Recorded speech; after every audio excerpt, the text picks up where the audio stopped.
My first thank you will be to our amazing partners, Laura and Alex, trusting us with your incredible concept and taking a huge leap and bringing it over to Manila. So thank you very much. Please clap for them.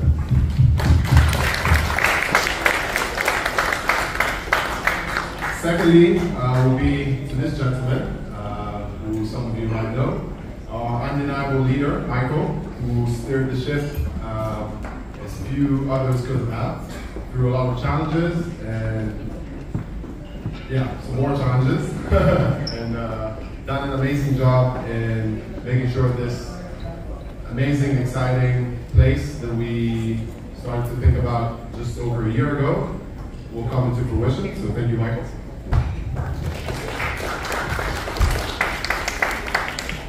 Last but not least would be a big thank you to our Umo Nota family, the staff, and the incredible team that we have around you guys tonight. Will be always the heartbeat and the soul of this place, and this will never change. So thank you, team, and family is family.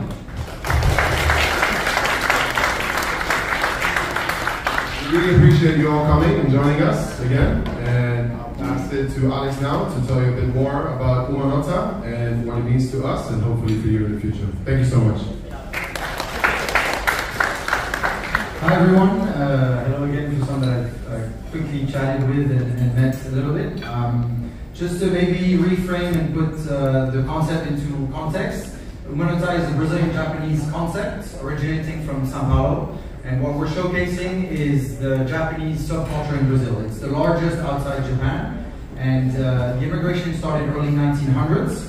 So it's to show that we're not trying to invent anything, so we try to stay away from the word fusion as much as possible, because we're really showcasing the cuisine that is from São Paulo, that is now known as Brazilian cuisine in São Paulo, in the neighborhood called Liberdade, which is where it was called the Japantown back in the day. So it's very important to understand that, because it makes it very authentic and very deeply rooted, which we believe sets us apart to other similar concepts, which I think I touched on a little bit on a couple tables. We're extremely grateful, extremely excited to be here. I think if you would have told us 2.5 years ago in the middle of COVID that we would open such a beautiful space with our amazing partners in the Shangrila in Manila, I would have not believed anyone. So we're very excited. Back when Michael, we met in last February, so we've been working on this for a year almost. Lots of blood, sweat and tears, to say the least. And he approached us and said, oh, we're looking at the space in Manila, would you be interested? And absolutely no disrespect, I was like, what the hell am I going to do in Manila? And then the next weekend I came here and I told myself, what the hell am I doing in Hong Kong? So I rediscovered, a city that is up and coming, which we believe is probably the city of the future within Asia. And I'm not just saying that to please the room. We really do believe in it, and I hope this kind of proves that puts a little bit of backing behind it. Tremendous opportunities. The market is absolutely amazing. The people are absolutely amazing. They love a good party. That's a big similarity with Brazilians in general. And of course, being in Shangri-La is a big plus, and we can't be more thankful to Shangri-La in general. I'm extremely excited with what's to come.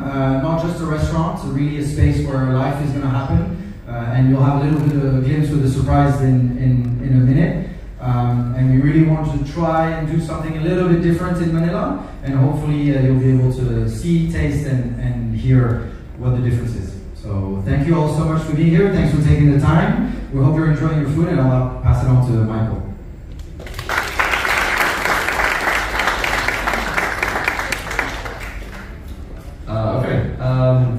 I have a habit for taking a bit too much time on the microphone, but I'm told by Fanny that the more information the better tonight, so I'll start with the story of sort of how this came about. So as Alex mentioned, it was actually a year ago. Amir and I, we have conversations saying, we gotta open a place in Manila, gotta open a restaurant, a bar, there's a burger joint at the start. We were like, we need to open a burger place. So we had 100 different ideas, really trying to figure out what to do. And I don't think this is by chance. I think it matches, and you guys will know, as the press, more than us, really that Filipino F&B and hospitality is on the rise around the world.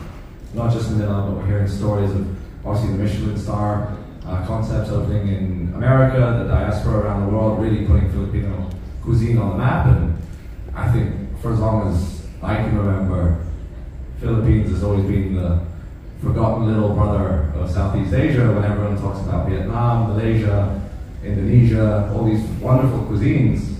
So why is Philippines not on the map? And I think I just want to take a moment to everyone in the F&B scene, everyone in the hospitality scene, trying to really raise the standard and really put Manila on the map.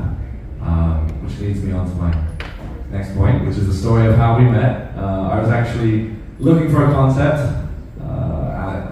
Amir and I were talking about doing something, and I had visited maybe 3 or 4 restaurants in Hong Kong, a couple of Michelin star places, speaking to some really, really, really impressive food groups, but didn't really feel a click. I didn't feel a match with anyone.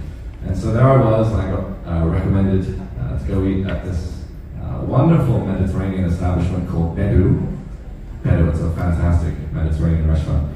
Just so happens to be part of their food group as well. And there I saw a very kind elderly gentleman cutting vegetables in the front of the kitchen. And I said, what is this poor man doing cutting vegetables at the front of this amazing restaurant? Like, where's the owners? And as I tend to do, I had a few drinks, and when I had a few glasses of wine, I started to think I could speak French, and I started speaking French with this guy, and he was able to understand me, and he told me actually, oh, this restaurant is owned by my son and my daughter. This is Laura, by the way. I didn't think Laura got introduced to this and I don't know where Alex and Laura were, but they left their poor father working and running the store by himself. But he said, speak to my son. Speak to my son. He has a fantastic concept that sounds like it would really fit in Manila. And he was familiar with the Shangrila, having been their executive vice president previously, the Shangrila group. And I met with Alex, and this is the part I can skip through because I can really say it was instant. There was a click in terms of ambition, in terms of what we wanted to do.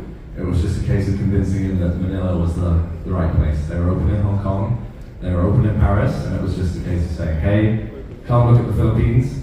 And I think it was the same night or a few days later, I actually booked your ticket. So I didn't give him a choice. So I booked his ticket to Manila. And he flew over, and in his own words, he was kind of flying over thinking, what the hell am I going to do in Manila? And he flew back to Hong Kong saying, what the hell am I doing in Hong Kong? So that always brings a smile to my face, and obviously when we got to meet Amir, I think the chemistry between the 3 of us was almost instant. And I can truly say, having worked with Alex side by side, shoulder to shoulder for the last year, I never gained so much respect for someone in such a quick time. It's not a coincidence the success they've had in 2 very challenging markets, Hong Kong and Paris.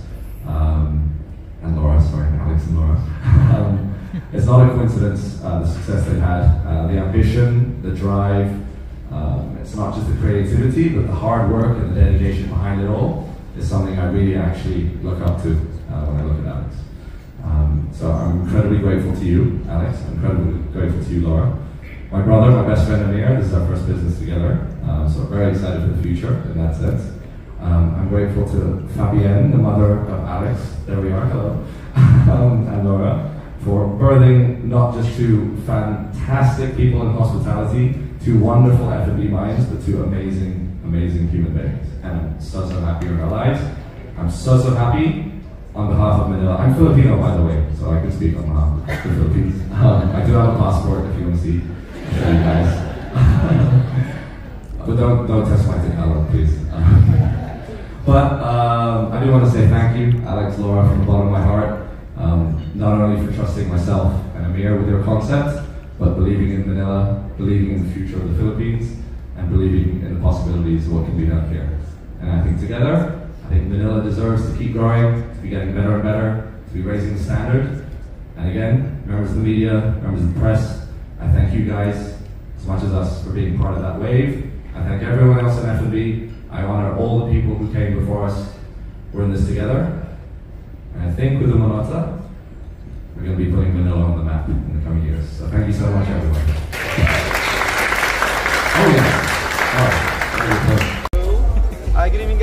Thanks so much for being here. Welcome to Umo Nota, the first Brazilian-Japanese restaurant here in Manila. So we are Brazilian-Japanese, originating from São Paulo. That's where the biggest Japanese community outside Japan started and resides, in and around São Paulo, in a neighborhood called Liberdade. And why is that? It's because early 1900s, Japan sent workers to work in the coffee farms in Brazil, and a lot of them then never went back. So that's, with time, they needed to basically feed themselves with the produce they could find in Brazil, with the techniques they knew from Japan. And then little by little, it became known as Brazilian street food. So this is what we're showcasing. We're not reinventing anything, but we're just trying to showcase a different aspect of Brazilian culture and the Brazilian-Japanese subculture, and in a more elevated way. So our menu is around 7 categories. It goes from the street snacks, I would say, up to the raw, which is a quite big portion of the menu, with some wok, udons and rices, as well as some bigger and larger dishes such as grilled meats, of course being Brazilian, or whole fish cooked in banana leaf, which originates from the north part of Brazil. So very, very traditional. And then the desserts, this is our little bit, we have some ube cheesecake, so it's a little glimpse to Manila in the Philippines, or some more traditional desserts. And one which for me is my personal, which is the abacaxi churrasco, which is a burnt pineapple that we serve with a coconut ice cream and an almond crumble with a Japanese whiskey sauce. Okay. Do you only have branch in Hong Kong and Paris? Yeah, so this is our 3rd branch. The first one opened in Hong Kong, in 2017, and then a year later we opened in Paris. But Hong Kong and Paris are a lot more casual restaurants. This is the first time that we go a little bit more upscale and that we introduce the nightlife element to the concept. So this is unique to Manila. Why is it? Why Manila? And why upscale for Manila? It wasn't just Manila, it was where we wanted to take the brand. During COVID, we couldn't really focus on expanding, and it was always our plan to expand abroad, such as Paris and other places. But we found that with the concept that we had, that were casual, we were missing the potential to do bigger and better events, and the places were never designed beforehand to host events. So we wanted to go a little bit more upscale, to push the experience even more, because we believe in the dining experience that needs to be very experiential, but also that goes into a more nightlife and festive element. So we worked on it during COVID, we just didn't know when or if we would ever put it into execution. Luckily, I then met my local partners, Michael and Amir, here in Manila, which are based here. And then we found this amazing place, which is unique, probably once in a lifetime sort of space in the Shangrila. We're very grateful and very happy. And we're really trying to do something a little bit different in Manila in terms of the nightlife. And you'll have a little glimpse later around 8:39 p.m. Is it because Filipinos love to party? That's exactly why. That's exactly why. Filipinos love to party, and I think there's a lot of similarities between people in the Philippines and people in Brazil. The way you enjoy life, the way you approach life. You know, sometimes life can be very hard, but after 6 p.m. everybody's happy and everybody is down for a good time. So I think there's a lot of similarities. So it made absolute sense for us to introduce that to Manila. And I'm personally very, very excited with the prospect of Manila. I think it's really the city of the future within Asia. It deserves a lot better. I think it's about time, and it's the right time. What's the brand promise of? The brand promise, I think, is we first and foremost excellent service, excellent food, and very consistent overall.